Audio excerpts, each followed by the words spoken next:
Bom, passou abril, entramos aí no quinto mês do ano e, Conrado, abril mês turbulento. Sempre tem aquela coisa, né? Sell in May and go away, né? Então a gente sempre espera que o mercado tenha um comportamento um pouco mais turbulento e volátil no mês de maio. Uma forma anedótica e relativamente comprovada que o mercado tende a piorar em maio. Não tenho tanta certeza. Agora, haja vista, Márcio, o que Sim. aconteceu nos últimos dias ou eventualmente semanas, a gente sabe que tem tudo para ter uma volatilidade maior. E hoje, né, a gente vai explicar um pouco do que aconteceu no mês de abril. Mas antes disso, vai lá, pega o seu mouse ou o seu dedinho, vai lá e se inscreve no canal da Care.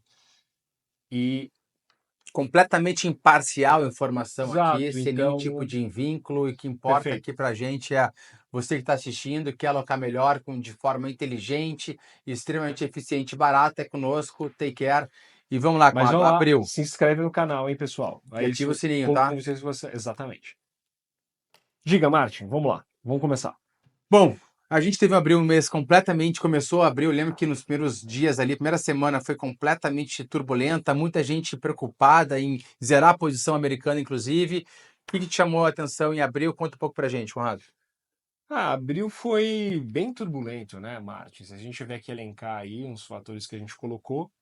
Primeiro, tarifas, né? Isso é óbvio, até a gente já fez Uhum. alguns posts em relação a isso. A gente sabe que tudo oriundo vindo de tarifa é inflacionário, a gente já colocou aqui o motivo pelo qual que ele é inflacionário, então a gente acredita num regime de inflação mais alto. Perfeito. Isso também levou o FMI cortou o crescimento global para 2,8, ele tinha algo mais perto de 3.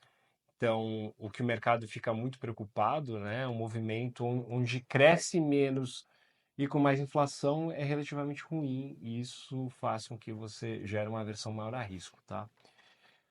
Terceiro ponto, um dos fatores que a gente gosta de acompanhar, que é o PMI da China, né? Então, o PMI da China é um índice que mede principalmente a atividade, né? Uhum. Que é o Purchase Managing Index, que é uma proxy ou é algo que vai ajudar a gente a estimar qual vai ser a atividade da economia.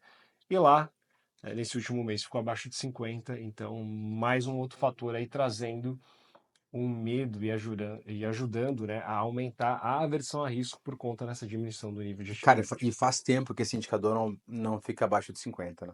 Já tem um certo tempo. E por último, vale a pena a gente lembrar que o ouro segue batendo máximas históricas e finalmente o BTC aí teve um desempenho estelar nesse mês, que ajudou a carteira, depois a gente vai explicar o porquê.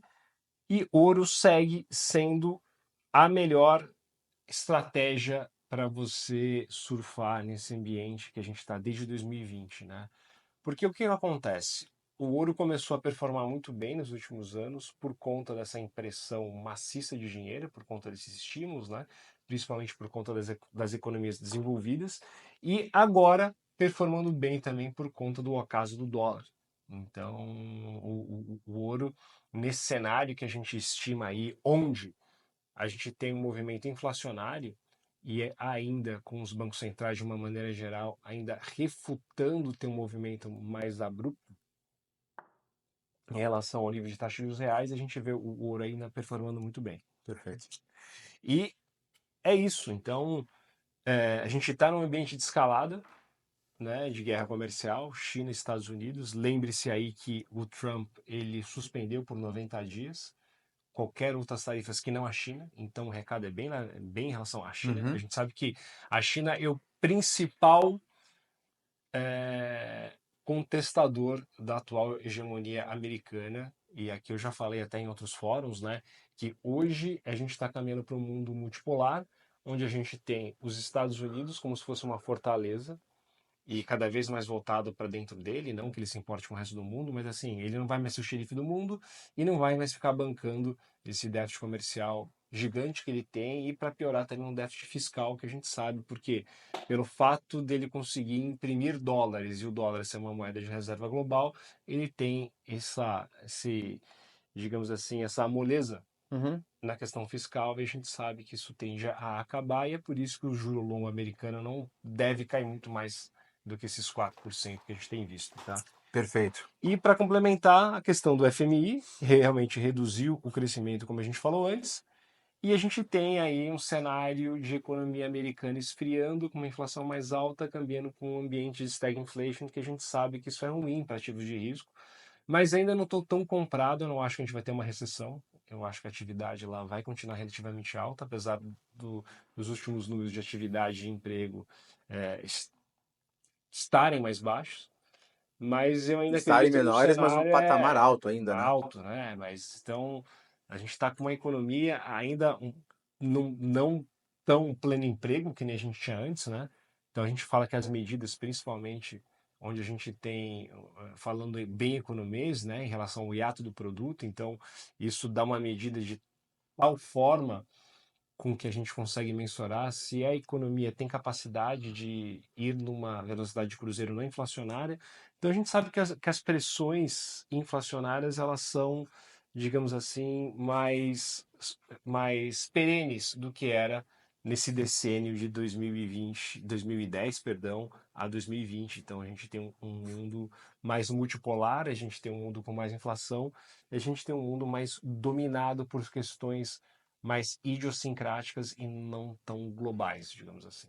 Uhum. Então, é essa a visão que a gente teve para o mês de abril, tá? De uma forma relativamente resumida, tá, pessoal? Espero aqui é, não ter feito uma análise extremamente complexa do ponto de vista conceitual, mas basicamente é um mundo que vai crescer um pouco menos, com mais inflação, e isso significa que você vai ter que ter um pouco mais de cuidado na hora de investir. Dando prosseguimento, Marte. E o Brasil? A gente fala, né? A gente falou do cenário macro, tudo. Como é que fica o Brasil nessa história, né? O Banco Central voltou a subir os juros, né? E agora a gente tem essa quarta-feira a reunião do Copom. O que a gente está esperando em relação a isso, né? Qual, Bom, qual que é o cenário que a gente enxerga pela frente? bom ponto, Conrado. Bom, em relação ao Brasil, a gente tem vivido aí altas de juros nas últimas reuniões. E a Sim, gente sabe que, principalmente agora no primeiro trimestre, a gente teve um componente de inflação alto ainda, justamente, principalmente puxados por alimentos, vestuário e também combustíveis, né? Então a gente teve alimentos, na verdade não foram vestuários, né? Foram serviços, alimentos e combustíveis, esses três itens que acabaram levando a sim. inflação acumulada aí para 12 É, meses de mais de quando a gente vai encher 5%. o tanque agora, a gente sente, tá caro pra caramba. A Tá, gasolina tá tá de super R$ 6, caro, né? tá super caro. E a gente está vendo com uma Selic praticamente agora em 14,25 e deve ter nessa reunião provavelmente mais um aumento de 0,5%, Sim. O mercado né? tá dividido, né? O mercado tá precificando 67% de aumento de 50. Eu acho que ele vai entregar 50, mas talvez ele não vai se comprometer na próxima reunião. Ele vai deixar sabor dos dados se ele vai subir ou não mais Esse, a taxa de juros. Eu puta, acho que é o esse, cenário. esse ponto que tu falou é extremamente importante, porque a gente chegou a ver, tu lembra disso, no final do ano passado, uma Selic sendo projetada para final agora de 2025, níveis de quase Exato. 17,5%, né? Então, teve uma melhora em Ah, e relação. o dólar era 6,30 também, era um outro cenário, né? Era efeito caótico, tu lembra É, disso? o mercado, assim, né? Ninguém, mas toda aquela a impressão que dava é que o Brasil ia acabar no O final Brasil ia de acabar. 2024, né? É, é. Todo aquele, assim, nada mudou, tá? Aliás, a questão fiscal até piorou. É que Piorou. o cenário macro lá fora tá puxando muito mais do que o cenário Local. local, mas o É. cenário local e o news flow, né, as notícias que a gente tem aqui no Brasil seguem relativamente preocupantes em todos os aspectos, E não quer tem seja como ser diferente. político, quer seja fiscal, quer seja nos outros, né? E não tem como ser diferente em relação ao que tu está falando. Quando a gente vê uma Selic nos níveis atuais, não Sim, tem como ser diferente, sim, principalmente a questão da política fiscal. Enquanto sim. não houver, o Banco Central não tem como afrouxar diante de tudo que a gente está É vivendo. muito É improvável. impossível. É muito É impossível. impossível, é uma palavra forte, mas é muito improvável. E lembre-se que o mercado já conta com cortes de juros no ano de 2026, tá? Até tem uma leve probabilidade no final do ano ele começar a cortar juros, mas dado esse nível de incerteza que a gente tem lá fora, Sim. é assim, pessoal, a gente vai trabalhar com uma taxa de juros real alta, o que era bom a 6, eu brinco que o 7 é o novo 6, né? Então, acho que vai ser difícil a gente voltar para uma NTNB sendo negociada a longa 5%. Uhum, Se tudo der muito certo, vai para 5,5, 6. A gente uhum. está por volta de 7,20 e não São cai. níveis extremamente altos ainda. Tá alto e vai continuar alto. Agora, aproveitando isso, Conrado, tá? Quando a gente fala para um pouco de performance de portfólio, performance da nossa espinha dorsal, tá? A gente Uhum. foi bem, foi um excelente resultado. Sim, A gente tinha vindo aí de meses não tão bons, ali sim, janeiro, principalmente fevereiro e março. sim. Muito diferente de abril. O que puxou esse retorno, Conrado? Boa pergunta. O que puxou.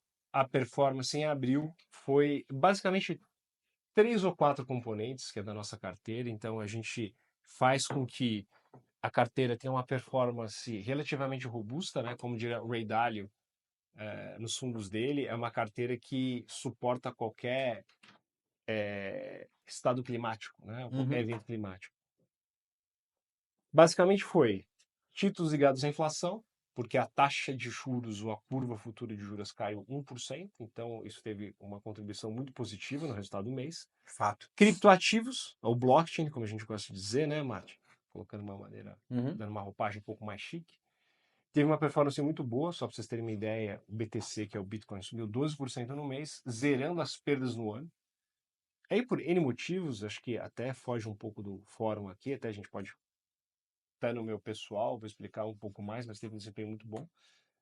Toda essa parte de regulação e esse ambiente pró-cripto que o Trump tem ajudou a fazer com que a gente tivesse esse rebound.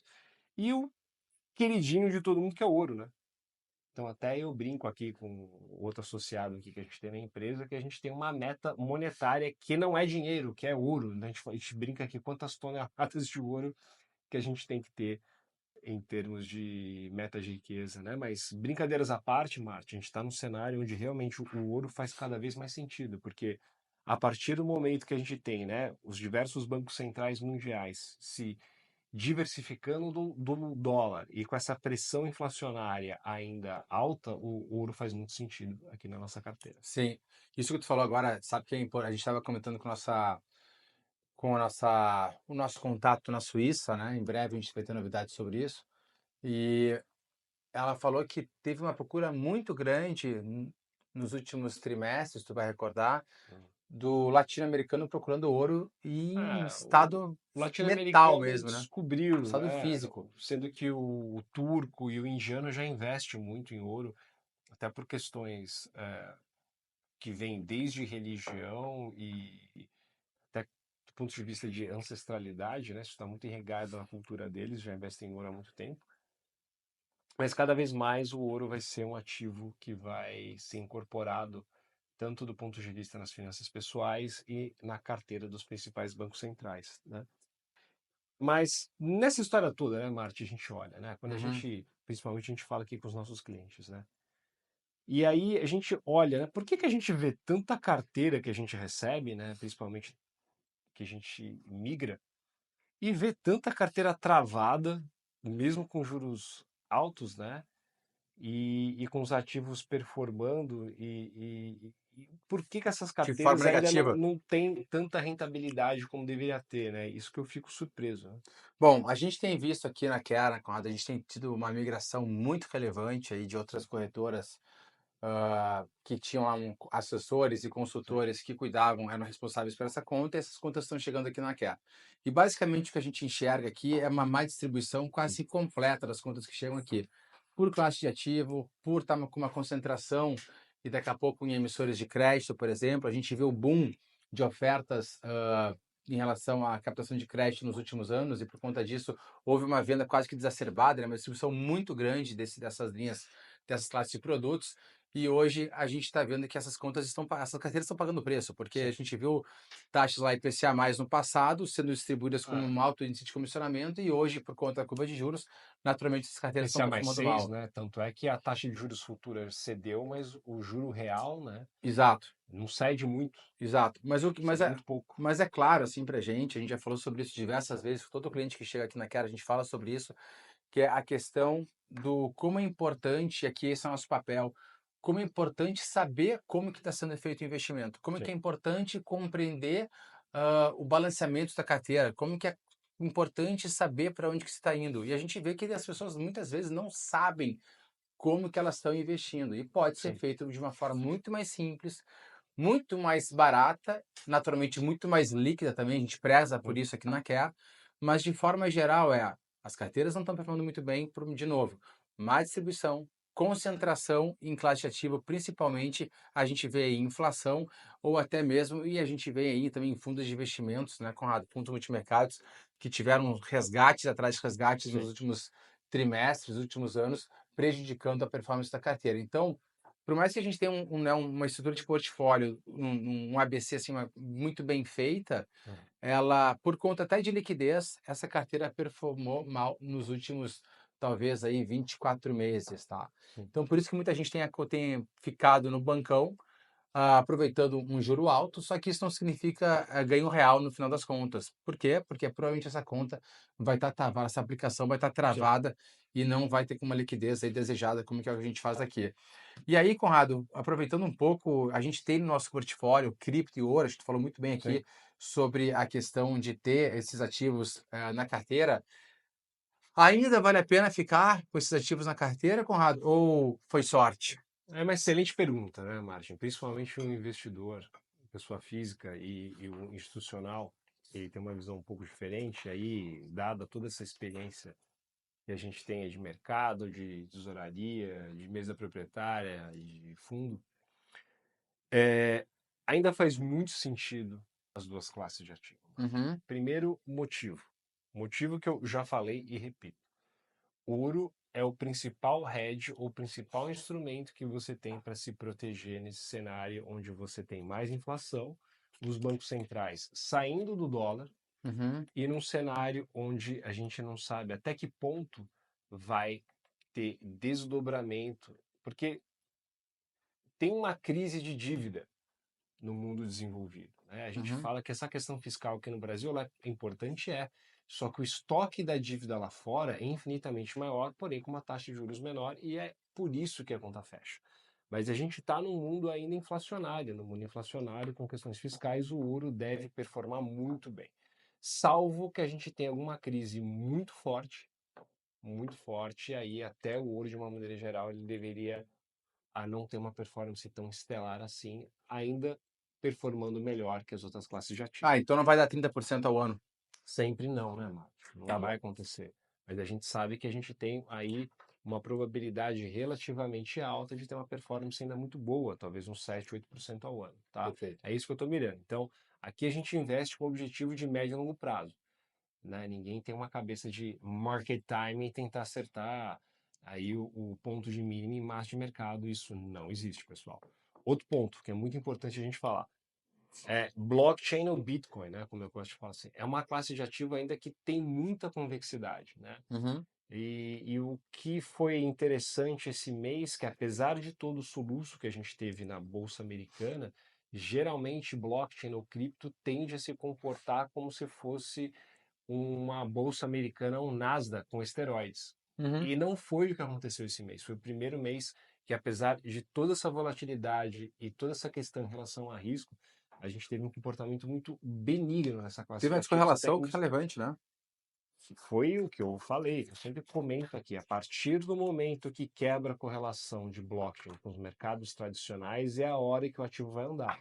E eu acredito que a gente tem um potencial muito grande de aumento de preço para essa classe de ativo, principalmente o BTC, né? E aí o BTC subindo, todo o ecossistema vai junto, que são os altcoins que a gente fala, né? Uhum. Mas com alta volatilidade, pessoal. Então a gente dosa e tem a tecnologia, as ferramentas para dosar isso de uma forma muito prudente dentro das nossas estratégias e no nosso portfólio. Quando tu fala dosar, essa questão de equilíbrio, ela faz uma diferença absurda Sim, lá no final das contas, né? No final do tempo. A gente consegue visualizar que não fica, como tu falou, a gente já faz market time, então por conta disso sim. não fica desbalanceado. E é isso que te leva longe. Sim, que nem eu postei hoje no Reel, né? Poxa, vendi a bolsa dos Estados Unidos, agora espero. É.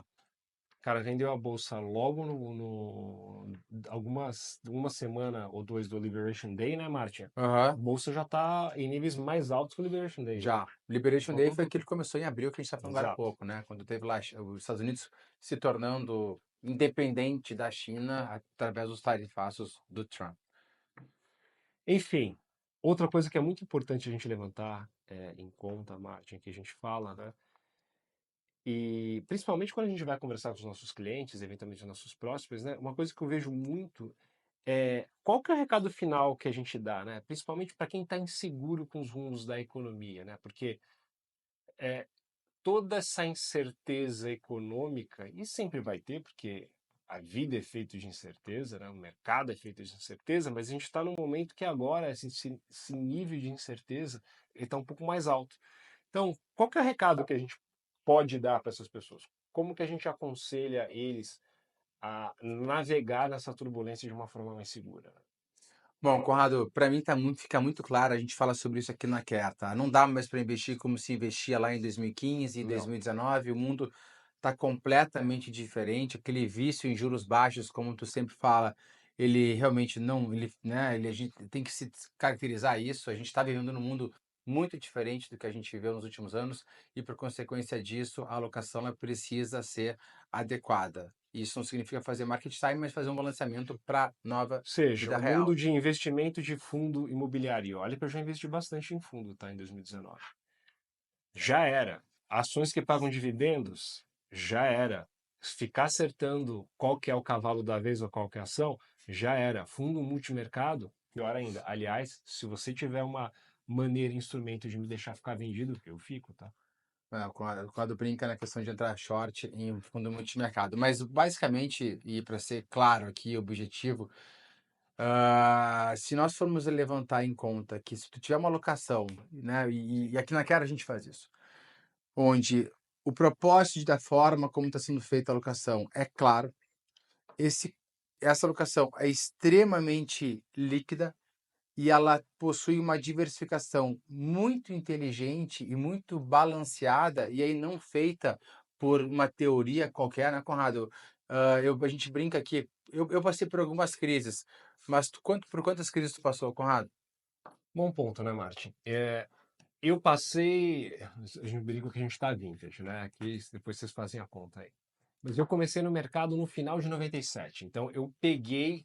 Perdão, começo de 98, entre 97 e 98. Eu peguei o finalzinho da crise da Ásia. Peguei crise da Rússia em 98. Eu vi o Cibon bater 25% valor de face. Peguei 2000, 2001, queda das Torres Gêmeas, vi o dólar explodir, que depois que saiu do câmbio fixo aqui no Brasil, já vi a Selic a 23, 24%, vi a taxa de juros local em dólares bater inacreditáveis 6.000% para um dia, 70% para um prazo de um ano.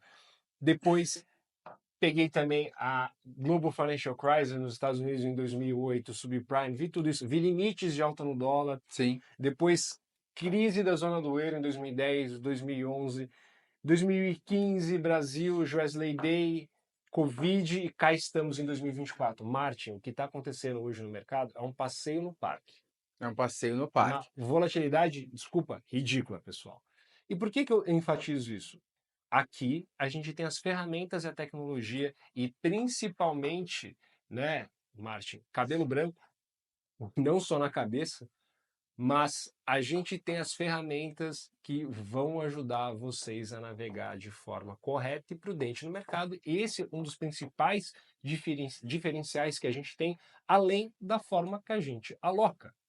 A nossa alocação é muito eficiente do ponto de vista de retorno por risco. Além de ser líquida, eficiente do ponto de vista fiscal e baixo custo. Perfeito. Então, E o mais importante, alinhado com seus objetivos de curto, médio e longo prazo. Isso não tem preço. não tem preço, Conrado. E se nós se nós levarmos em conta a quantidade, o tamanho do N de casos que a gente já viu ao longo de 20 anos aí de mercado, somados à quantidade de crises pelas quais a gente passou, acredito que aí que o resultado da equação é muito positivo. E quem ganha é o cliente, quem ganha é quem está Exato. conosco. Então, maio vai ser um mês aí que a gente vai acompanhar Vai ser algumas. volátil, mas vamos ver. Quem sabe a gente tem um maio que não seja tão negativo. Mas eu sempre gostei de apostar contra em maio, Martin. Sempre operando de forma proprietária, operando até na física, operando no banco, operando no fundo. Sempre gostei de apostar contra. Mas, dado o nível de incerteza que o mercado está e dado o relativo desconto, não sei se o mercado vai ter uma piora muito maior do que a gente já viu. Precisa ter um fato novo. Eu ainda não consigo ver que fato seria esse, né? A gente fala, poxa, a China vai quebrar. Estou esperando a China quebrar há 20 anos. Há 20 anos, pois é. Então, Então, bom, em linhas gerais, a gente segue com a cabeça, com a espinha dorsal do portfólio tudo praticamente mantém. idêntica, né? Mantém.